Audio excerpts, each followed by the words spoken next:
odeeffannoo jijjiirraatti waan darbu Manchester United xumurattis Brian Mbeumo mallatteessifachuun kilabichi foomseera yeroo dheeraadhaaf United taphataa kana hordofaati kan ture irra deddeebiidhaan gaafii dhiyeessuus milkoofne kan ture taphatichi fedhiinsa inni guddaa Manchester United fi taphachuu akka ta'e dubbachaati kan ture United fi Brentford garuu dhimma kaffaltii irratti walii galuu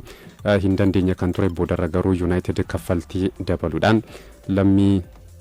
Cameroon kana mallatteessifachuu kan beeksise Manchester United jijjiirraa Brian Mbeumotii fi jalqabaa paawundii miliyoona 65 kaffaluudhaan ka'umsaa fi milkaa'ina taphatichaa irratti hundaa'uudhaan ammoo paawundii miliyoona 6 dabala kan jedhame Brian Mbeumoon United keessatti fooyituu lakkoofsa 19 kaleessa kan kennamee fi kaleessa waliigaltee waggaa 5 United fi ifatti kan mallatteesse United yoo barbaade ammoo dabalataan waliigaltee taphataa kana waggaa tokkoon dheeressuudhaaf filannoo qaba kan jedhame Brian Mbeumo waliigalticha booda yaada kenneen kilaba seenaa kubbaa miilaa kootiin taphachuudhaaf abjuu koo tureef mallatteessuu kootti hedduu gammadeera ijoollummaa kootii galee fooyituu kilaba kanaa kan United uffachuudhaan guddadheechuudhaan kan dubbatee Director Sportii Manchester United Jason Willox ammoo Brian Mbeumoon goolii galchuu fi kubbaa mijeessuudhaan riikardiin inni qabu adduma kan ammoo England keessatti waggoota 3 darbee walitti aansuudhaan agarsiisee jechuudhaan kan isaan dubbatanii Brian Mbeumoon bara darbee Premier League Englandiin goolii 20 galchuudhaan 8 kan mijeesse goolii hedduu galchuudhaan liigichaan sadarkaa afuraffaan kan xumure erga Brentford gara Premier League Englanditti guddatee booda ammoo Brian Mbeumoon walitti aansuudhaan barabaraan goolii 18 irratti hirmaachaati kan jiru kanaaf hanqina Manchester United goolii galchuu hanga ta'e ni furaa fi kan eegamu bakka Diallo taphachuu ni danda'a akkasumas ammoo dabalataan sarara fuulduraa lakkoofsa 9 fi sarara gidduu irrattis taphachuudhaaf taphataa dandeettii qabu bara dhufuurraa eegaluudhaan ka'umsi United keessatti mul'isu ni eegama kan Brian Mbeumo Liverpool wal qabatee har'a ifatti Hugo Ekitike ni mallatteessifata kan jedhame paawundii miliyoona 79 Liverpool Eintracht Frankfurt ni kaffalaa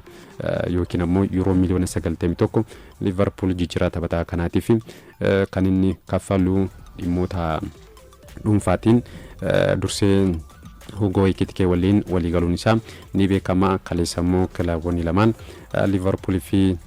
Eintracht Frankfurt kan isaan waliigalanii kanaaf ammoo har'a qorannoo fayyaa gochuudhaaf gara England akka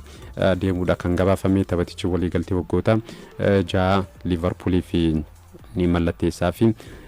kan eegamu Liverpool jijjiirraa ganna kanaatiin paawundii miliyoona 200 fi miliyoona 90 ol jijjiirraa taphatootaatiif kan baase Florian Wirtz Milos Kerkez Frimpong dursee kan mallatteessifatee amma ammoo Hugo Ekitike har'a mallatteessifachuu ni foomsa kan jedhame akkasumas ammoo Marcus Rashford qorannoo fayyaa xumuruu kan gabaafame Barcelonaan taphataa kana mallatteessifachuu isaa foomsuu qofatu isaa fi kan jedhame taphatichi qorannoo fayyaa Barcelonatti argamuudhaan akka xumureedha kan gabaafame kanatti ammoo Bayern Munich yeroo sadaffaadhaa fi Liverpool fi gaafii dhiyeessuudhaaf kan jedhame yeroo lama Luis Diaz mallatteessifachuudhaaf gaafii dhiyeesse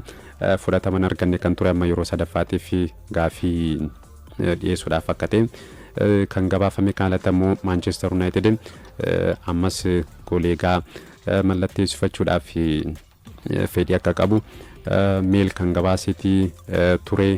goleegaa Aston Villa Emiliano Martinez mallatteessifachuudhaaf fedhii ni qaba ta'us garuu Aston Villaan taphataa umurii 32 Martinez irraa paawundii miliyoona jijjiirraa taphaticharraa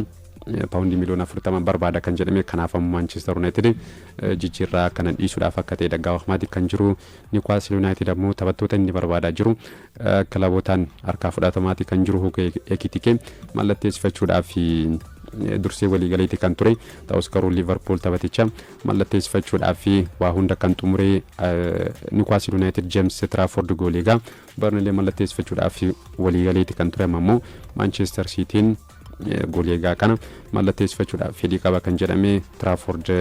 goleegaan Burnley gara Manchester City deebi'uudhaafis fedhii qaba kan jedhame Ederson Moraes kilabicha kan gadhiisu taanaan Manchester City James Trafford ni mallatteessifata kan jedhame odeeffannoo kiyya xumuraatiin ammoo Newcastle United waliigaltee Tino Livramento dheeressuudhaaf fedhii akka qabu kan gabaafame Manchester City dhaan barbaadamaatti kan ture ta'us qarachuma City turuu barbaada